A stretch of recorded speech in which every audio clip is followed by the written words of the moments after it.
Jelang pemilihan nama-nama bakal calon Bupati Aceh Besar kini mulai mencuat. Tak hanya kader dari sejumlah partai politik baik lokal maupun nasional, sejumlah nama diprediksi akan maju dari jalur independen.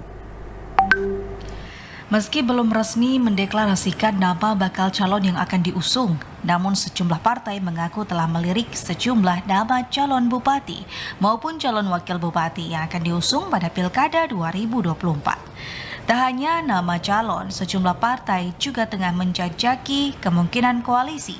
Salah satunya DPD 2 Partai Golkar Aceh Besar.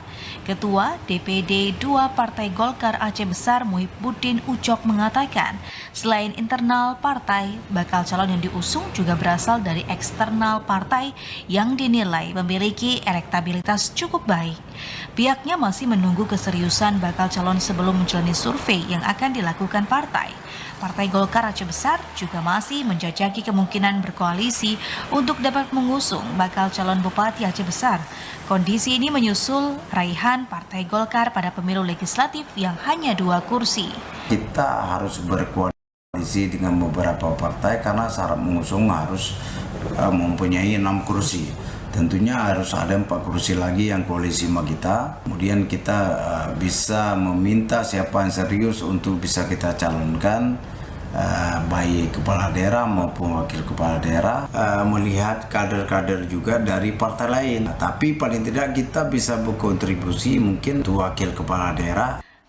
Meski harus berkoalisi agar dapat mengusung satu nama calon bupati, Golkar Aceh Besar berharap dapat berkontribusi dalam pilkada mendatang. Raihan kursi di pemilu legislatif menempatkan hanya 3 partai politik yang dapat mengusung bakal calon bupati Aceh Besar pada pilkada November mendatang. Ketiga partai tersebut yakni Partai PAN yang meraih 8 kursi, Partai Aceh 7 kursi, dan PKB 6 kursi. Adapun sejumlah nama yang mulai mencuat sebagai bakal calon bupati, yakni Mukhlis Basyah dari Partai Aceh, Iskandar Ali dari Partai PAN, dan Tengku Musnanif dari Partai PKB. Sedangkan dari jalur independen, nama Muharram bekas kombatan GAM dikadang-kadang bakal meramaikan Pilkada Aceh Besar. Dari Aceh Besar, Arman Konadi, TVRI melaporkan.